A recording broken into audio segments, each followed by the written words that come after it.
The Razer Wolverine family damn near should be part of my actual family. It was the first non-generic Pro controller that I bought from a reputable or known company, and my initial review of that controller in comparison of that and the Microsoft Elite Series 2 was the video that made my channel eligible for the YouTube Partner Program, and the first video to get monetized. Furthermore than that, I've tried every version, variation, slight revision that Razer has released, because at its core, there's some features that I've really enjoyed, such as the additional bumpers and the mecha tactile, forgive the marketing gimmick name, but the mechanical face buttons and Dpad. But I've always complained about the rear buttons and hated the fact that they wwere bound by cord or cable. They were wired only. Razer has revised the rump inputs from one of the most clumsy designs I've ever tested to one of the most comfortable, and this is now a wireless offering for the Xbox and PC. We are of course going to test the speeds, wired and wireless, and talk about converter or adapter support using this controller on other platforms such as Switch and PlayStation. And I do want to apologize, I know this review is quite late. I really pride myself on getting these controller reviews out right at launch, or sometimes even prior to launch. Like, I've had this controller for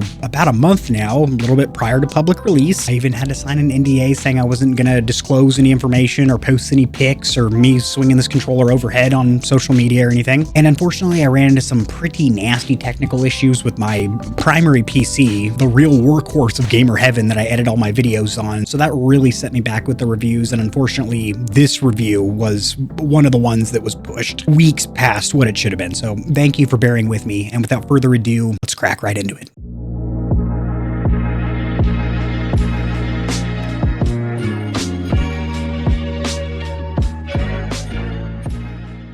Quick disclaimer for my audience, the Stallions and Stallionettes, this controller was sent for review, but this is going to be an honest, comprehensive review. I haven't been paid to say or not say anything about it. Razer doesn't get an early preview, and if there's any shortcomings or areas of improvement, you're definitely going to hear about it. So these companies make better products over time. As for the packaging, included accessories, as this is a licensed Xbox product, you of course are going to have that lime green branding as well as the stamp and sigil designed for Xbox, so you don't have to worry about the great controller ban, which is a topic with a lot of misconceptions and misinformation floating around it that I have covered on the channel in the past. But basically every custom Xbox controller that I've reviewed on the channel still works perfectly. And you don't have to be a mathematician to realize we're only reviewing one product today, but there's 4 boxes on the table. That's because I wanted to give you a little sneaky peek preview of some other Razer products that are going to be reviewed in the very near future. We have their mobile offering, the Kishi Ultra, which is a pretty large contender for the G8 Galileo, which thus far has been my favorite mobile snap and clip style controller. I'm gonna strike your ankles with the Viper V3 Pro, which is my least favorite Viper family model, and I have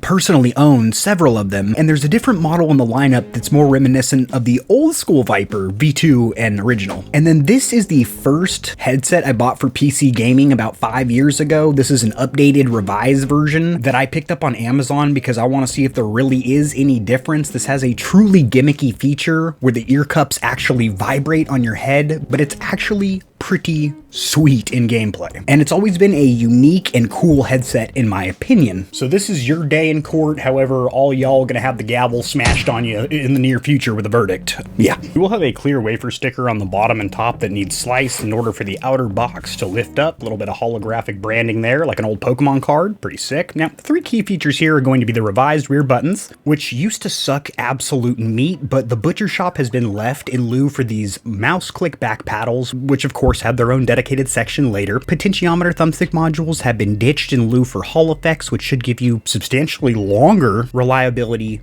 / durability. And then you've got hyperspeed wireless. Their catchphrase or slogan has not changed since the Civil War: for gamers, by gamers. A little bit of undyed organic looking cardboard on this side, smells like rich mahogany. You have a little pull tab up top. See, I knew that was some kind of healthy for the environment cardboard. Go green with Razer. It's soy ink, baby.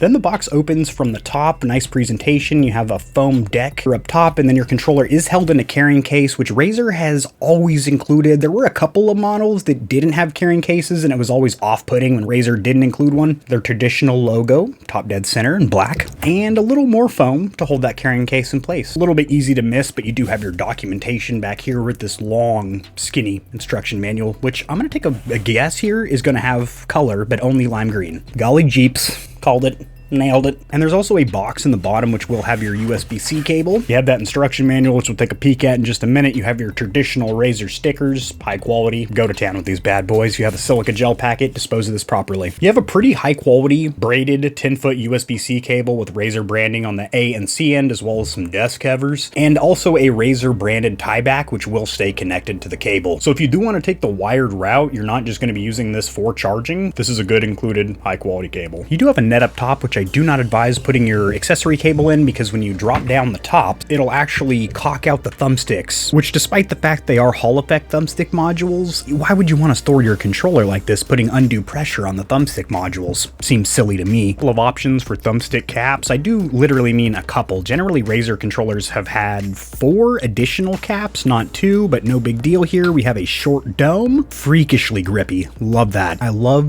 domed thumbsticks as long as they are grippy enough. If not, then you don't have a choice. You have to go concaved. This is great. That'll probably go on the left for me. And on that right side, depending on how long this yep, that's the longest option, which is pretty long. I'd like if this was the mid-rise and there was a slightly higher option, but this is going to go on the right. This is going to go on the left. To change them out, they are just held on with friction, which is different than previous Razer controllers. Cheaper. This is plastic on plastic, as were the previous Razer models. Can you focus for me, baby? Was metal on metal magnetized like the Microsoft Elite controllers. Now, this does have a nice little mechanism to snap these into place, but it doesn't feel quite as secure and chonky as metal on metal magnetized. And you cannot push these on the wrong way. They have to line up so you don't F it up. There's also little arrows on the bottom. And then you have your hyperspeed wireless dongle, which we'll be checking the speeds of, stock and overclocked if possible, later on in this video. A thank you letter from the CEO. Your warranty is 1 year. With Razer controllers, some of their other peripherals have different periodic time frames. Picture on screen here of the different time frames for other Razer peripherals. This is probably the most useful part of the instruction manual, and that is going to be the shortcuts for holding down the function button in combination with D-pad presses for onboard control. The next most important thing of this manual, and that is how to rebind the rear buttons on the fly, so not having to use an application. As for the cosmetics, not very offensive, matte black, very minimal Razer branding. I do think the Xbox home button, I wish it was blacked out. Now, what really fouls up the cosmetics is the fact that this back plate is a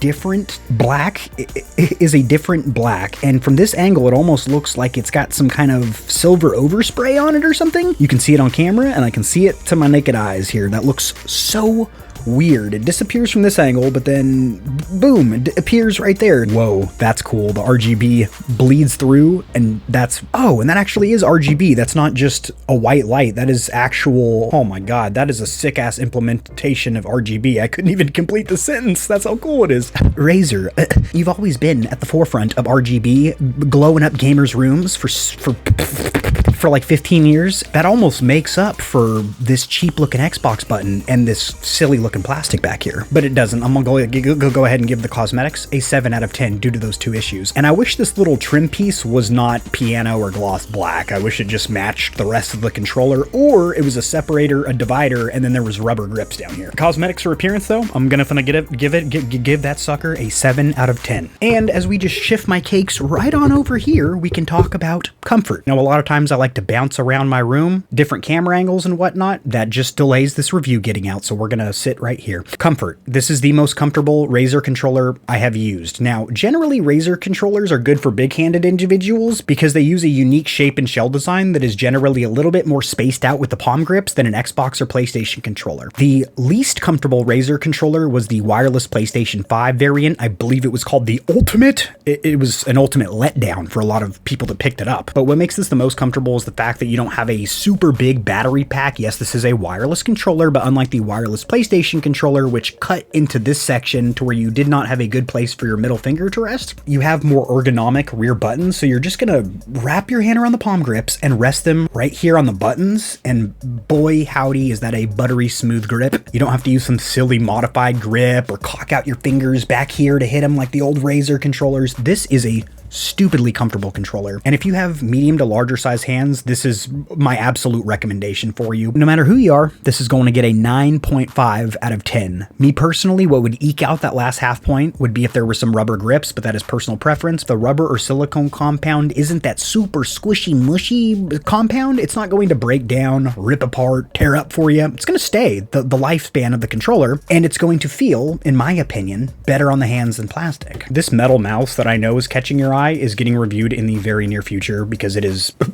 As for the build quality, this feels on point, on par, pretty much identical with the other Razer Wolverine controllers over the last 4 years or so. I will say prior to the refresh where it went from the Wolverine OG to the Wolverine V2, and I do have a specific video on this topic, which I will have linked in the description below. This feels identical to Razer's current lineup over the last 4 years or so. I will say the 3.5mm headphone jack is raised ever so slightly when you run your finger along the bottom, but no weird panel gap where the front faceplate and rear shell meet, and nothing really raises an eyebrow or concern in the quality control department, so I'm gonna go ahead and give perceived build quality a 7 out of 10. I wish the warranty was 2 or 3 years, not 1 year. You just Google Razer warranty, it's gonna take you to this page where they implore you, they really do try and get you to register your product, but if you like to stay off the grid, you don't want Razer knowing shit about you other than the fact that you bought one of their products, this is what you want over here, my friend, the table that shows you the periodic time frame for each product, each peripheral. Do you want to guess what has the smallest, shortest, most offensive warranty? You're absolutely correct if you thought it was controllers, but if you get their swords, their katanas over here, 5 years, baby. It's not really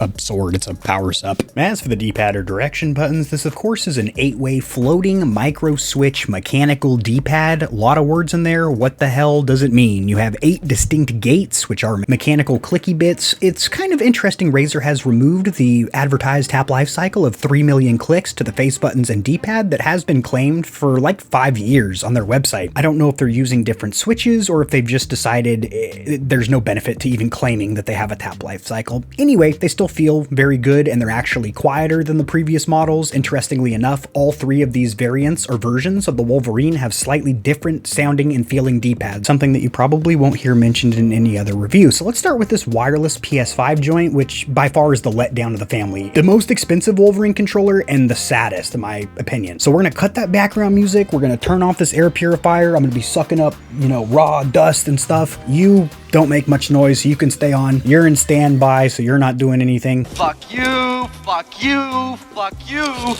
You're cool. And fuck you, I'm out.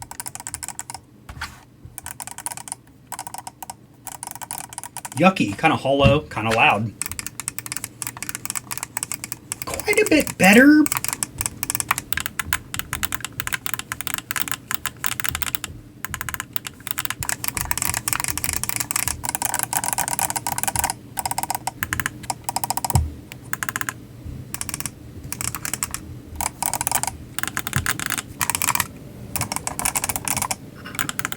In my opinion, the D-pad of the new Wolverine feels and sounds the best. Also, am I tripping or is fitment slightly better where I used to complain about how high this sat off the front faceplate and now it seems a couple of millimeters, maybe 1 millimeter lower. Maybe I'm just tripping, but it does feel more secure though. As for the face or action buttons, I went back and forth clicking these buttons on the couch last night while I was watching TV, just fucking with these like a fidget spinner. Cosmetically, these face buttons look trashy, but they felt good. Good amount of resistance to where you're not going to get any false actuations. They did have an advertised tap life cycle on both of these controllers of 3 million clicks. Face or action buttons do feel like they have about 15 to 20% more strength, more resistance. You have to push harder to get these to actuate, which I personally like. But if you are, say, like a child or a weaker-handed gamer, this might actually be kind of hard to press these face buttons. They have a nice ramp up of resistance, a nice wall. Boop, you break through it, click, instant snapback or rebound. These are phenomenal. Probably my favorite Razer buttons to date, and that's saying a lot because I've raved about Razer face buttons for a long time. They also sound a little bit better, quieter and more secure, more thunky if you shall.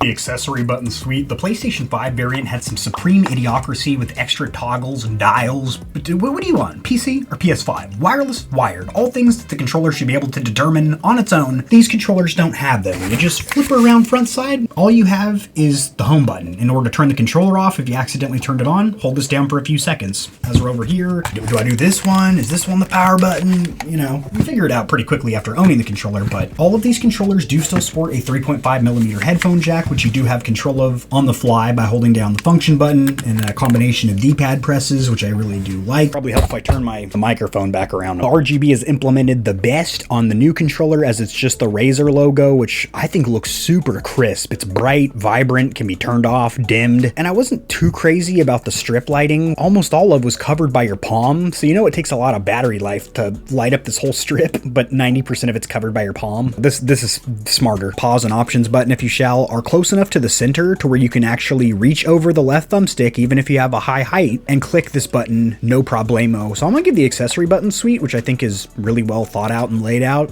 a 9 out of 10. Now, as for the thumbsticks or analog sticks, this little Mad Hatter has a card up its sleeve that'll paper cut the shit out of both of these, and that is the fact that instead of potentiometer thumbstick modules, which are very susceptible to stick drift, this sucker has Hall effect thumbstick modules, which are virtually impossible to get stick drift. Like all the other Wolverine controllers, you do have anti-friction rings that you will glide along when you are at full lock on the outside of your thumbstick gates, and not all anti-friction rings are created equal. These are some of the best, some of the slipperiest. Clicking in the sticks feels taut and secure. I do like the included thumbstick cap options. I wish there were 2 more, maybe a high concaved and a high dome, but the included options are quite nice, and I'd like to see how these perform in Gamepad Tester on the PC. Over here in Gamepad Tester, getting our first wired pull. Well, once you plug the controller in, you do have to hit that home button to wake it up, and it does take some time to initially pair up to your PC, and what you're going to see is a perfect resting value of 0.0002, and in the circularity test, you are going to see a very respectable 13%. Now, keep in mind, if these are not radial or circular, but they are square or rectangular, that the average error number could be higher, but as long as everything is even Steven, there's really nothing to worry about. There's a little bit of faded purple over here, same thing over here, and the average error is a little bit higher than I would like to see, but there is no weird inner or outer dead zone, and these were responsive in gameplay, so no cause for concern, but I have seen more attractive circularity tests from potentiometer and Hall effect thumbstick modules. Could be a little more even. Now, keep in mind, this is a case-by-case, unit-by-unit thing.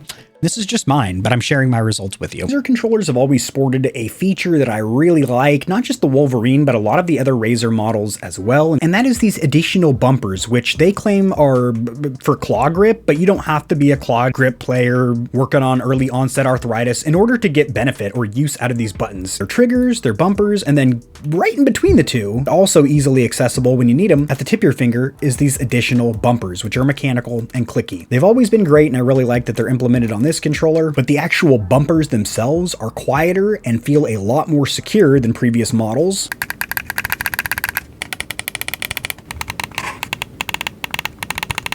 I feel like you can spam those faster, and they're also a little bit notably quieter. Now, the triggers are a substantial upgrade in my personal opinion. You didn't have digital mechanical trigger stops on this V2 Chroma. What you had is a little lever that slides out whenever you engage the trigger locks, which stopped the trigger from physically being pulled any further. On the wireless PS5 variant, you did have digital mechanical switches, but you had a lot of dead-end take-up or slop, and they just didn't feel or sound very good. The new version are succulent. They cut out about 98% of the trigger pull, almost all of it, to where you just sneeze on the triggers and you're firing your weapon. I do wish there was some kind of dots or stippling up top for grip, but the actuation feels and sounds substantially better. Also, you can engage and disable these in-game without turning the controller around. I'm gonna go ahead and give the bumpers a 9 out of 10 and the triggers a 9 out of 10 as well. The rear buttons have got to be what I'm most excited about, because this has always been my primary complaint with Razer Wolverine controllers, is that I like them, but they've got a really shitty rear button design. Not very ergonomically comfortable, because you have to cock out your fingers all the way to the rear deck in order to access these rear buttons. And this has been the design on the Wolverine controllers for like 5 or 6 years. I am proud to report that Razer has listened to the feedback of its customers and has implemented this kick-ass paddle design. They're actually more buttons than paddles, and to not waste your time, I'm just gonna give it to you straight. I've tested a lot of rear button and paddle paddle designs, this is actually one of my favorite as of current. If you prefer to cover all 4 of the rear buttons with your middle and ring fingers, then this is perfect for you. You do have a little bit of dots or stippling for grip. It is still pretty slippery despite having that little pattern back there. Ergonomically, these are in a perfect position and they're a good resistance. I wish they were just a little bit heavier because on the bottom 2, M6 and M5, you can get some false actuations if you have a taut grip or you tense up because you get shot at or something. But overall, this is not only a substantial upgrade, but the Wolverine has gone from having a rear button system that is damn right laughable to one of the best 10 out of 10 for the rear button design. You heard that correct. That is a perfect score, as you can also rebind them on the fly, no application necessary. And profiles, multiple that you can swap through. Not just the rear buttons, but also the top additional bumpers, M1 and M2. And in order to do that, I was gonna walk you through the process, but why don't we just read together? This is also good in case I lose this instruction manual. I can go back to my own review, down into the timestamps, and then click on the rear button section, because I know I'll have this part. Razer has slipped on a fat banana peel in the software/application department by resorting to a mobile phone. I don't know why I'm boomer holding this up to my ear here. A phone application, which luckily is for both platforms, the Google Play and iOS store. But you're definitely going to have less customization, less control, and a less smooth browsing interface on a tablet or cell phone. Not to mention, you have to unpair from the console, pair to your phone via Bluetooth. It's never as seamless or smooth as just using a PC or console-based application. I've said it a million times. I'll say it in every concurrent review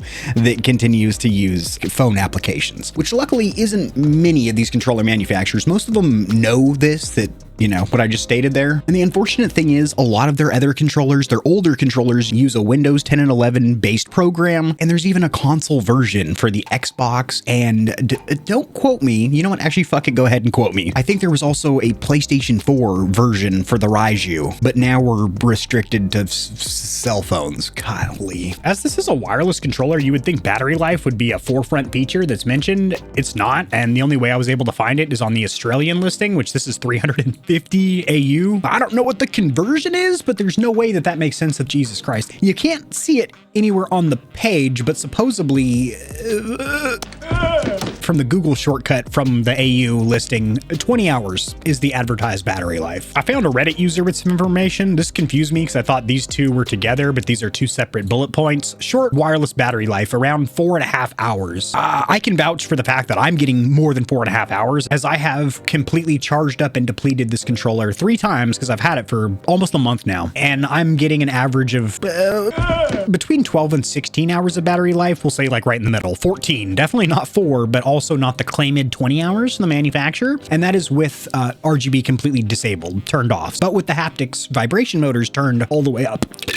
I'm getting our first input lag or delay tests wired in Gamepad LA. 1, enter, 1, enter. Enhance. Enhance.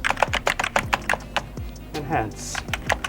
Just print the damn thing. And we are going to rotate that left analog stick in a circle, not stopping once we start. That's not what I wanted to see at all. That actually brings great sadness to my heart. 4 milliseconds of input lag or delay on a 250 hertz stock clock. Pretty consistent though. Minimum and maximum pretty close to each other, and jitter low. Cross check with X input test and see if the numbers correlate, match up. 1000 samples is plenty for me. Thank you very much. Now, as this is an X input controller, we don't need to run any programs in the background to spoof the PC into thinking it's an Xbox controller because it's already defaulted to X input. And this is 4 milliseconds on a 250 hertz stock clock. When you plug in that dongle, it is instantly recognized. I didn't even need to press the home button to turn it on or anything. I just unplugged it from being wired, plugged in the dongle. It's already here and ready for me. Ugh. So also 4 milliseconds on a 250 hertz stock clock, a little bit less consistent. Let's run another, shall we?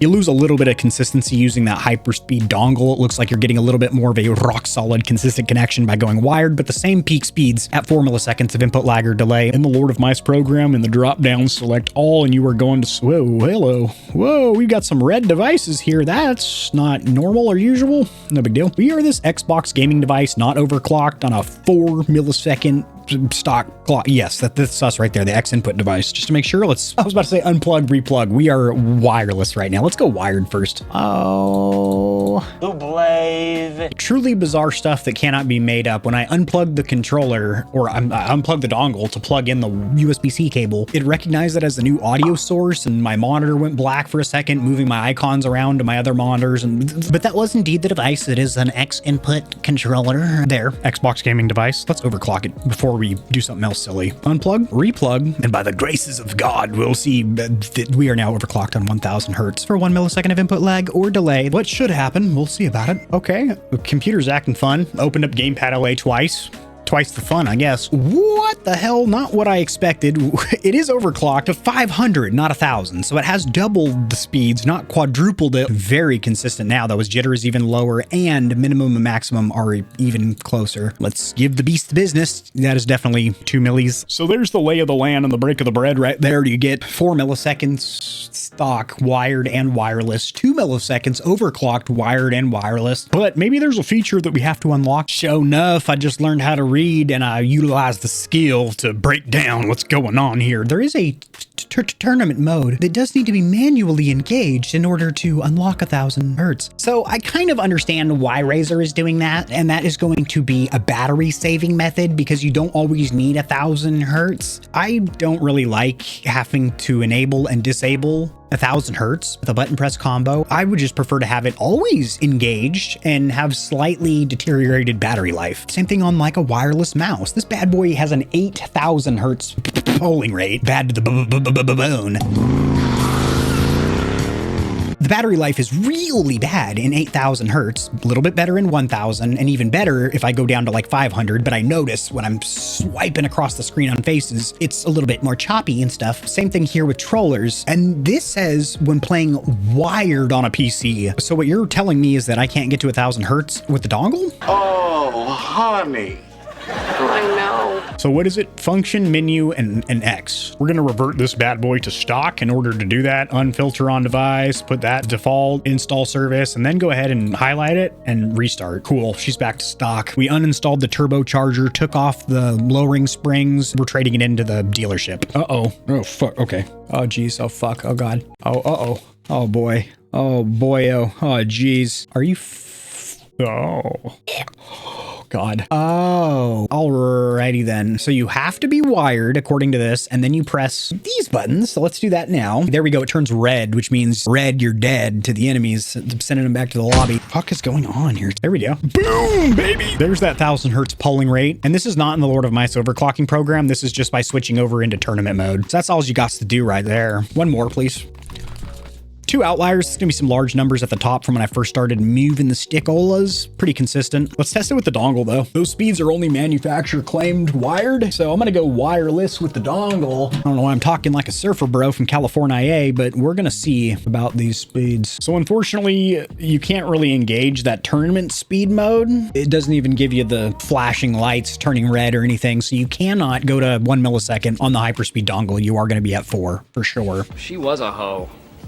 For show. As for converter or adapter support, we're going to test the dongle and the wired method on Nintendo Switch and PlayStation 5. However, it is pretty confusing because if you Control F search the landing page for Bluetooth, you're going to get this little blurb down here. Can I use this controller on PC? Sure you can, you silly bastard. What you're going to do is go wired or go wireless with Bluetooth. I do believe that this is a typo or just wrong information and needs to be corrected. I don't think this controller has Bluetooth, period. It has Bluetooth? Of course it has Bluetooth. I don't think it has a Bluetooth card on board. The only wireless connectivity is with that dongle. This is capped to 250, which is pretty not great. That gets you 4 milliseconds. And that's also what you're going to be getting on Xbox, which is actually faster than going Xbox wireless, which is between 8 to 16 milliseconds of input lag or delay when you're using a regular Xbox controller, like the one that came with your console. But this little blurb should be deleted because the controller doesn't have Bluetooth, which you're going to see during the next section with converter or adapter support, because usually the easiest method to connect to converters or adapters so you can use controllers on consoles or platforms that they're not meant for is by putting them into a Bluetooth discoverable mode. It's impossible here, but we're going to use the dongle. The Wolverine V3 works flawlessly on the Switch with the dongle or wired. Made me a little nervous because it took about 10 seconds to pair up initially, but now I've got no issues. But of course, you're not going to have Switch specific features like Amiibo. And on the PlayStation side of the house, you can play PS4 games, but you get that limitation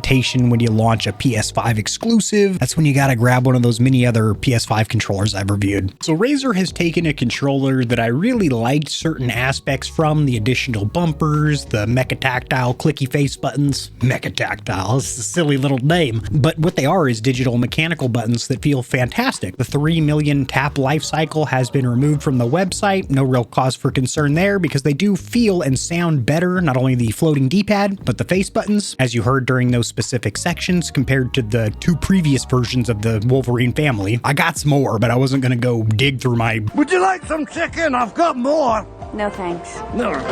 The 2 major gripes or complaints I had from the Wolverine family, the shitty rear button design and the fact that they were wired tethered only, have been remedied. And then a complaint that I personally never had, but definitely a nice feature that we're starting to see on almost all controllers now, and we should, is going to be Hall Effect thumbstick modules. So this controller, it's the roundhouse kick to the chin that we've been looking for, but it is a $200 roundhouse kick to the fucking face. But that directly puts this sucker in line with the Turtle Beach Stealth Ultra, which was last year's Xbox Controller of the Year at the Gamer Heaven Controller in Real Game Awards. This would be a direct competitor for that Stealth Ultra, the Microsoft Elite 2, which can frequently be seen on sale for about $160 on the shelves of Best Buy and Walmart. And then the Scuff Instinct Pro, I would say, is another very popular option as it is sold on Amazon, the Scuff website, sell them in some store somewhere. And to be 110% honest with y'all, as I always am, I like this controller more than all the ones that I just mentioned. So this is my go-to Xbox controller as of now, as of current. This changes, this fluctuates, it's dynamic, it's not static. There are controllers that are constantly coming out from these manufacturers that want to outdo the others, and I'm constantly reviewing them, finding new features, new ergonomic shell designs, but it's not perfect and there are some